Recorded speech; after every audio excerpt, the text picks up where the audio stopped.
Green થોડા જૂના notes લખેલા 3 સ્ટેપ રિધમિક બ્રીધિંગ ઉપર, એટલે સવારે એ વિષય ચાલતો હતો, મેં કીધું કે થોડું એ કન્ટિન્યુ કરીએ. બે જાતની આદત,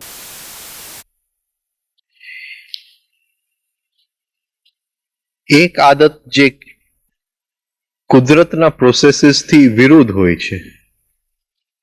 કુદરતના પ્રોસેસીસથી કોઈ આદત વિરુદ્ધમાં હોય, અને કોઈક આદત એવી હોય જે કુદરતના પ્રોસેસીસની સાથે હોય. ઘણી આદતો જે બોડીના સાયકોલોજીકલ અને ફિઝિયોલોજીકલ નિયમ જે હોય, શરીરના જે નિયમ હોય અંદરના, ઘણી આદતો એનાથી વિરુદ્ધ હોય, ઘણી આદતો એની સાથે ના હોય.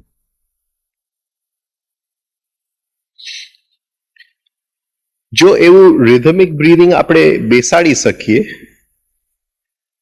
જે બોડીના સાયકોલોજીકલ પ્રોસેસ ની સાથે ચાલે, બોડીના ફિઝિયોલોજીકલ પ્રોસેસીસની સાથે ચાલે, તો એની અસર કંઈક જુદી રીતે આપણને જોઈ શકાય. આપણે ફિઝિયોલોજીકલ ને શું કહેશું? દેહનો જે ધર્મ છે, એના જે જુદા જુદા ધર્મ છે, એવી આદત આપણે શોધીએ જે દેહનો ધર્મની સાથે હોય, એના વિરોધની આદત નહીં શોધીએ. જે મનના ધર્મ છે, સાયકોલોજીના ધર્મ છે, એના વિરુદ્ધ એવી આદત ન હોય. તો રિધમિક બ્રીધિંગ જે છે એ એવી એક વસ્તુ છે જે દેહના ધર્મ અને સાયકોલોજીકલ જે ધર્મ એની સાથે છે, એના વિરુદ્ધ નથી ચાલતું. આ બ્રીધિંગ, ઘણા પ્રાણાયામ વિરુદ્ધમાં ચાલે છે, કારણ કે એનું લક્ષ્ય કંઈક એવું સિદ્ધ કરવાનું છે જે દેહના ધર્મ અને સાયકોલોજીકલ ધર્મથી વિરુદ્ધ હોય છે. હવે ધીમે ધીમે જો રિધમિક બ્રીધિંગ બેસતું ગયું, એ જ વસ્તુ રિપીટ નથી કરતો, જુદા આયામથી બતાવવા માંગુ છું, જે સવારે કીધું. તો ક્ષણો એવા આવશે જેની અંદર લાગશે કે નાક શ્વાસ નથી લેતું, આખું શરીર શ્વાસ લે છે. સાયન્સ કહે છે કે નાનો બાળક જ્યારે જન્મ લે છે ત્યારે એની જે બ્રીધિંગની જે સેન્સિટિવિટી છે એ ખાલી જે આપણી લંગ્સનું છે એવું નથી, એને એમ લાગે છે કે હું આખા શરીરથી શ્વાસ લઉં છું.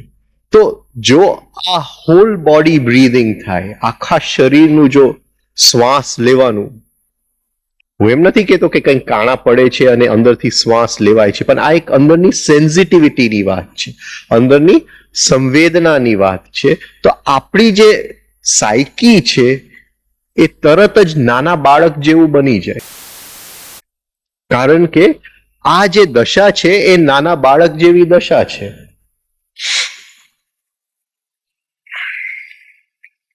હવે જેવું આ બનતું જાય છે અંદર, અને આપણે પાછળ જાય છે, કારણ કે હવે જિંદગી જો નવેસરથી આપણે ચાલુ કરીએ છીએ નાના બાળકની જેમ, તો આ જ બ્રીધિંગ જે છે એ બધાય જે ભાવ છે એને બેલેન્સ કરવાનું કામ કરશે. કારણ કે હવે નવેસરથી આપણે ક્રોધ કરીએ છીએ, નવેસરથી ઈર્ષા કરીએ છીએ, અને અંદરની જે વિવેક શક્તિ છે, જે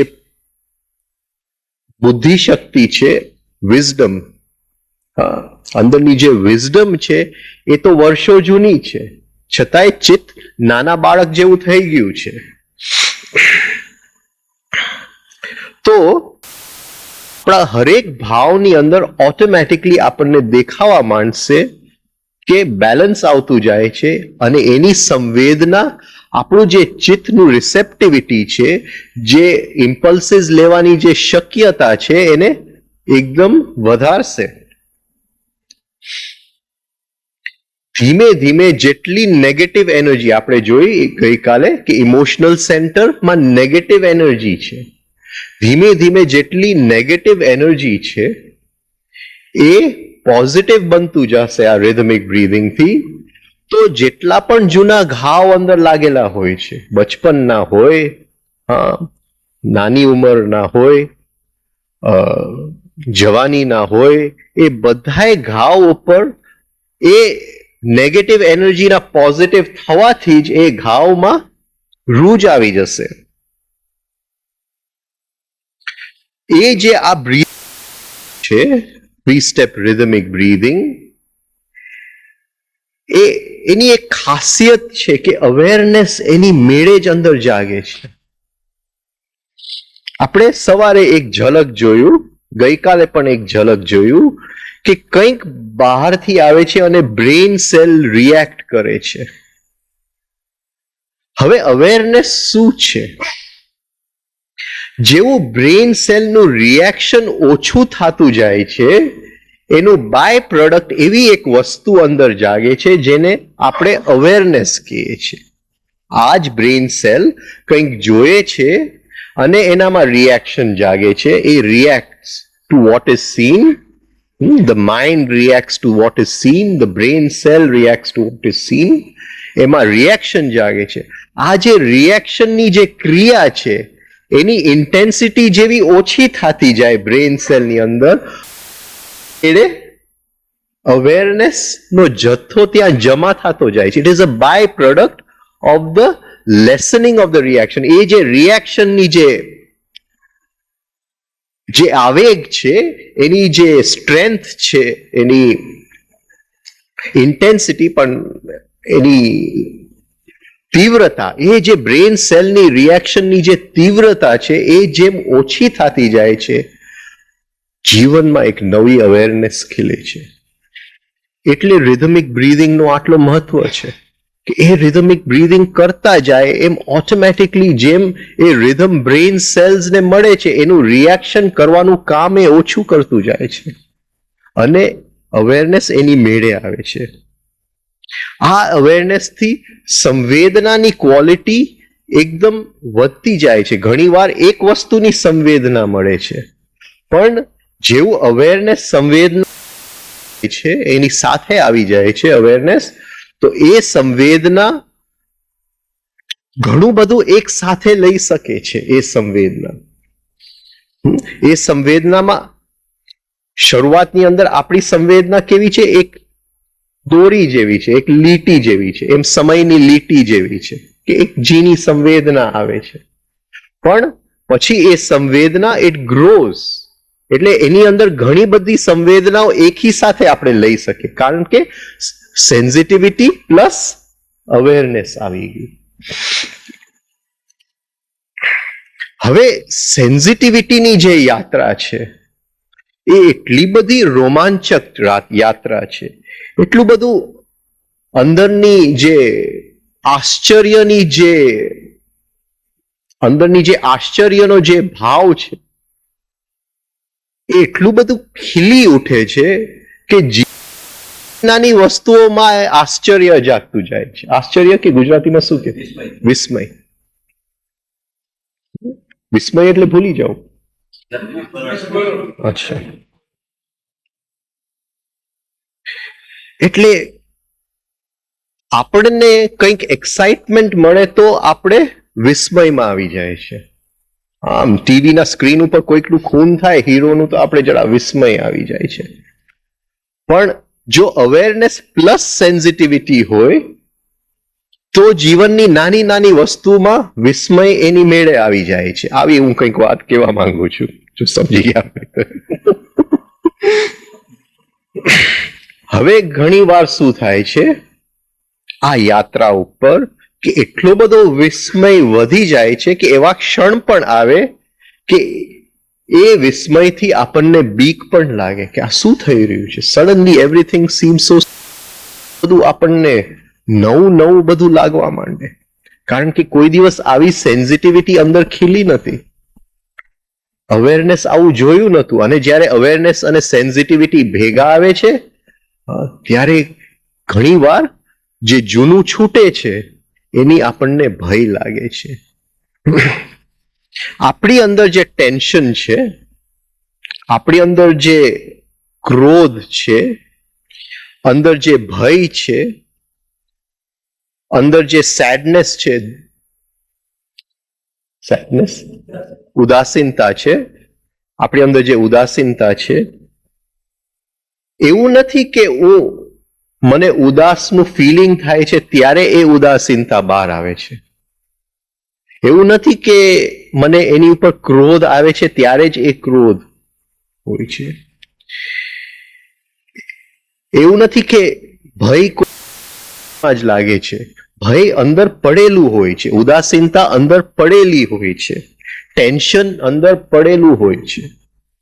અને આ વસ્તુઓ જે છે એ કોઈક લેવલે એના વાઇબ્રેશન્સ અત્યારે પણ ચાલુ છે. આ સમજાય છે હું શું કહેવા માંગુ છું? એ વાઇબ્રેટ થઈ રહ્યું છે. એ જે ક્રોધના પેટર્ન્સ અંદર છે એની અસર, એવું નથી કે અંદર કંઈક ગુપ્ત પડેલા છે એટલે અત્યારે એની અસર નથી મારી ઉપર, હું ક્રોધમાં નથી, એવું મને લાગે છે કે હું ક્રોધમાં નથી, પણ એ જે જગ્યાએ અંદર ક્રોધ પડેલું છે એ ત્યાં સતત વાઇબ્રેશનમાં છે. એ વાઇબ્રેશનની લીધે એનો નાદ અંદર ચાલુ છે, એનો સાઉન્ડ અંદર ચાલુ છે, એનો નોઇઝ અંદર ચાલુ છે, એનો અવાજ અંદર ચાલુ છે. એ જ રીતે ભય પણ વાઇબ્રેટ થઈ રહ્યું છે અંદર, ટેન્શન વાઇબ્રેટ થઈ રહ્યું છે, હા, ઉદાસીનતા અંદર વાઇબ્રેટ થઈ રહ્યું છે. એટલે આ ની ઘોંઘાટ છે જે ગઈકાલે આપણે વાત થઈ આની, ખાલી આપણું નોર્મલ કોન્શિયસનેસ એ લેવલ સુધી પહોંચતું નથી. હવે જ્યારે રિધમિક બ્રીધિંગ કરીએ છીએ અને અવેરનેસ અને સેન્સિટિવિટી બેઉ એની સાથે વધવા માંડે છે તો આ આખી ઘોંઘાટ સડનલી આપણા નોર્મલ લેવલમાં આવી જાય છે. આપણને આપણું જ જે અંદર ભય ભેગું થયેલું છે એનો અવાજ સાંભળવા માંડે છે, આપણી જ અંદર જે ક્રોધ ભેગું થયેલું છે એનો અવાજનો ખ્યાલ આવતો જાય છે. અને અત્યારે પણ આપણું જે આ વેકિંગ કોન્શિયસનેસનું જે લેવલ છે એની જરાક નીચે એ બધા એનો અવાજ કરી રહ્યા છે અત્યારે પણ. જ્યારે આપણે ખોટી જાતની બ્રીધિંગ કરીએ છીએ ત્યારે ઘણી બધી ક્રિયાઓ છે જે અંદરને હેલ્થ આપે. એવું નહીં કે આપણે બીમાર જ, ખોટું બ્રીધિંગથી આપણે બીમાર પડીએ છીએ એવી હું વાત નથી કરતો, પણ એક હેલ્થની સેન્સિટિવિટી છે કે હું હેલ્ધી છું, હું તંદુરસ્ત છું, સ્વસ્થ છું, એવી એક અંદરની ફિલિંગ આવે છે. રોંગ બ્રીધિંગથી એ ફિલિંગ ન આવી શકે.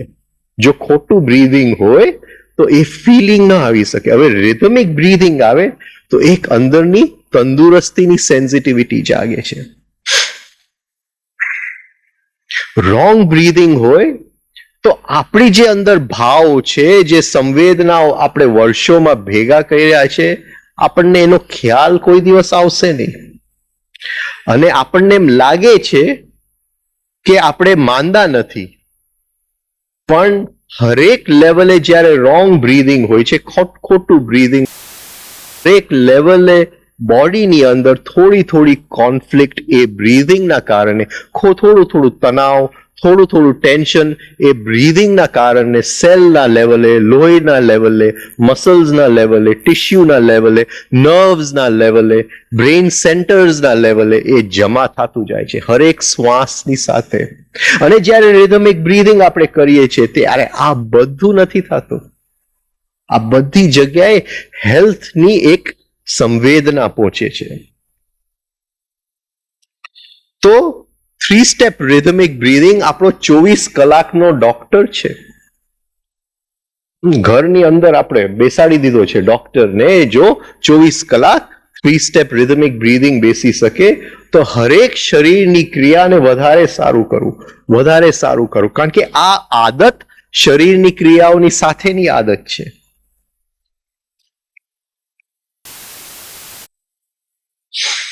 તો જેવું આ કરતા જશું એટલે એક અંદરથી એકही સાથે કેટલું બધું બદલશે.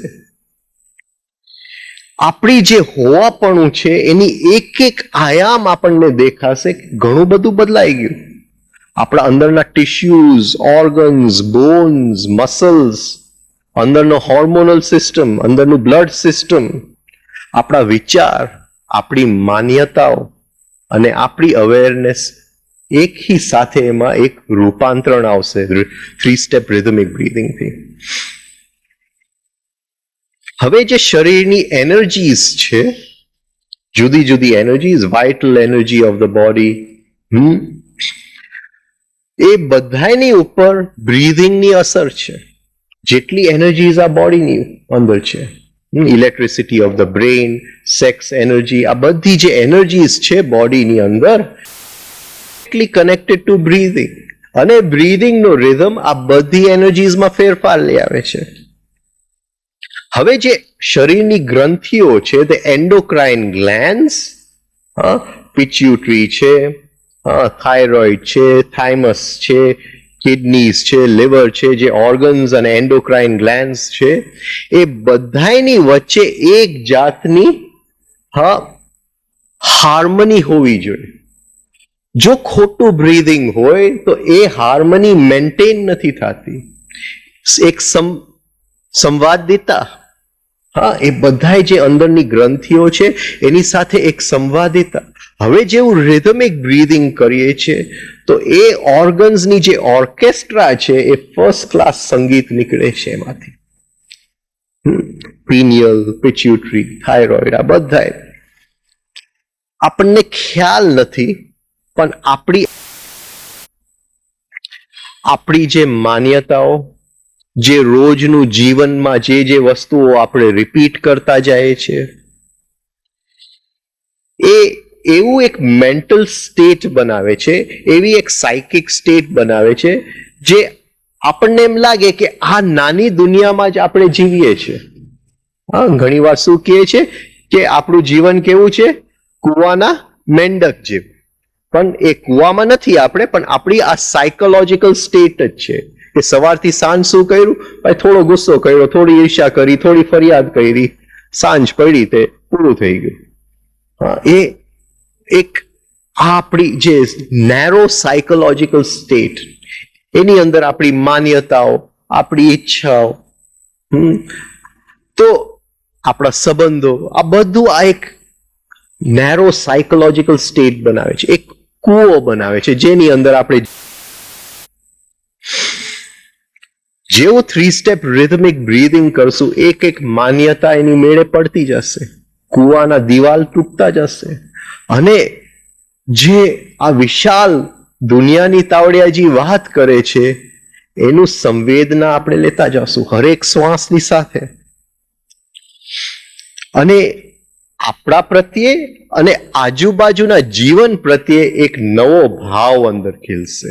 તો સંવેદના આવી, અવેરનેસ આવ્યું, ભાવ આવ્યો આપણા પ્રત્યે અને આજુબાજુની દુનિયા પ્રત્યે. જો આ કુવામાં જ આપણે જીવવા માંડશું આપણા રોંગ બ્રીધિંગથી, તો એની લીધે ઘણું બધું ટેન્શન આપણે પેદા કરશું, કારણ કે આપણું જીવન ટેન્શન વાળું જીવન છે.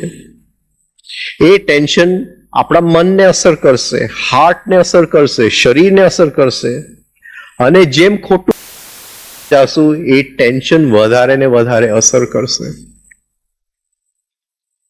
અને જેમ આ એક એક ઓર્ગન અને બોડી ને અસર થતી જાય છે, જેમ બ્રીધિંગ વધારે ને વધારે ખોટું થતું જાય છે, એમ અવેરનેસનું લેવલ એની મેળે ઓછું થતું જાય છે.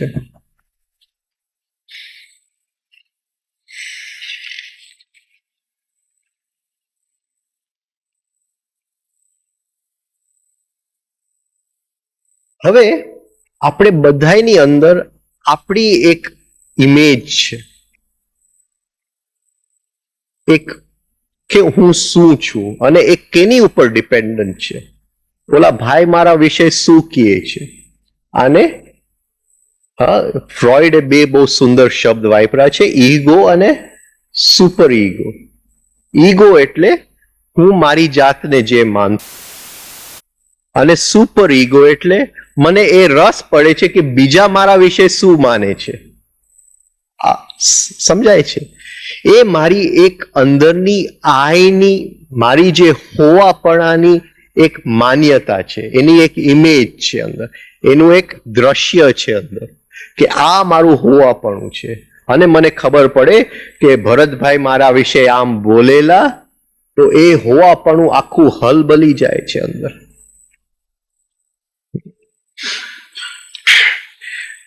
કારણ કે એ હોવાપણું જે ભૂમિ ઉપર ઊભું છે, એ ભૂમિ ખોટું નથી, ખોટું છે.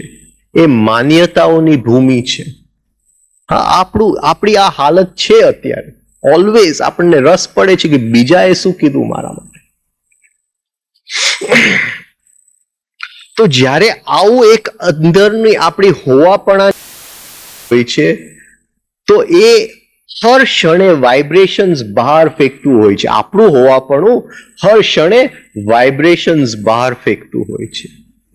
અને હું એની માટે કંઈક સારું કરવા જાઉં છું, પણ અંદરનું હોવાપણ અને વાઇબ્રેશન્સ જેવા બહાર આવે છે એવું નથી કરતો એની માટે.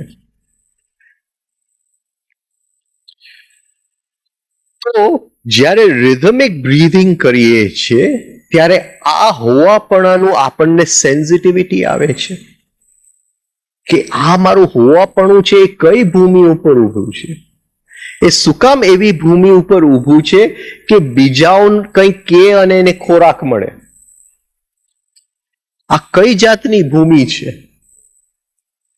અને જેમ રિધમિક બ્રીધિંગ વધતું જાય અને આપણી બધી માન્યતાઓ પડતી જાય, તો એ જે આપણું હોવાપણું ખોટી ભૂમિ ઉપર ઊભું છે, એ નેકેડ થઈ જાય, ખુલ્લું પડી જાય છે અંદર, અને આપણને સાફ દેખાય છે કે આ જે મારું હોવાપણું હતું એ ખોટું હતું, એ ખોટી ભૂમિ ઉપર ઊભું હતું.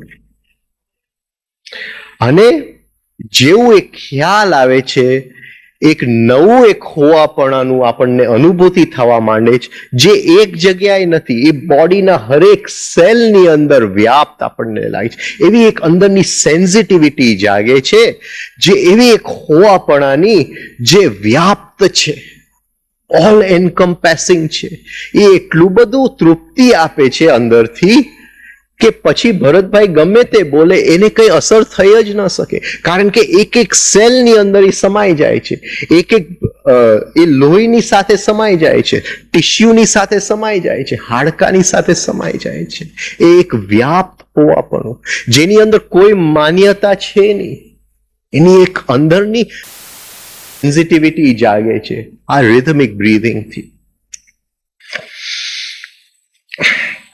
અને એક વખત એ જાગે છે અને રિધમિક બ્રીધિંગ જેમ વધારે કરતા જાય છે, એમ એ હોવાપણાનું એક્સપેન્શન થાય છે, એ વધતું જાય છે, હરેક દિશાની અંદર વધતું જાય છે.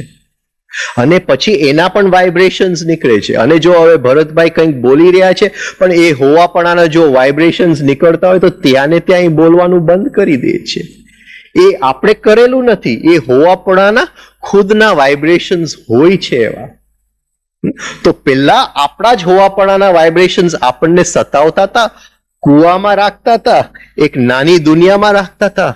હવે જ આપણું હોવાપણું કેવું થઈ ગયું કે વિશાલ ઓર વિશાલ ઓર વિશાલ, અને એક એક જગ્યાએ આપણે એક થતા જાય છે આ વિશાલતાની અંદર. સંવેદના એટલે અનુભવનો ફોટો લેતા આપણને આવડવું જોઈએ. સંવેદના એટલે અનુભવનો ફોટો.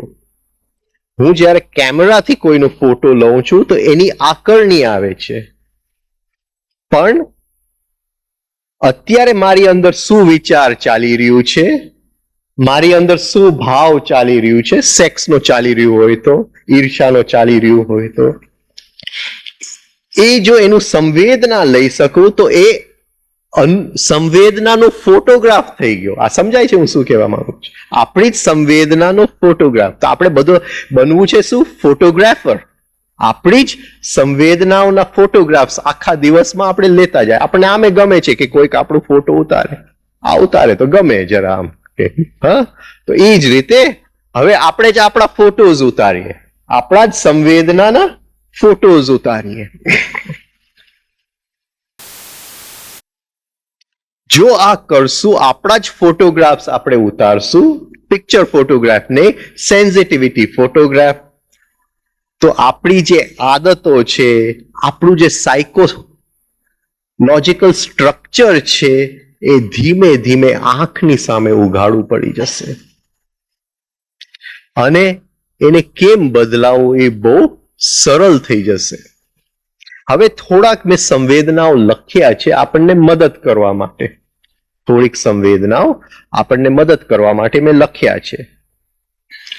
અને એ સંવેદનાનો પાયો લીધો છે શ્વાસની સાથે. હા, આપણે ઘણા બધા પાયા લઈ શકીએ. બ્લડ એટલે પલ્સ સાથે પણ લઈ શકીએ, હાર્ટબીટ સાથે પણ લઈ શકીએ, જુદા જુદા ખ્યાલ સાથે પણ લઈ શકીએ, પણ મેં થોડુંક શ્વાસ સાથે લીધું છે. આ શેની માટે લીધું?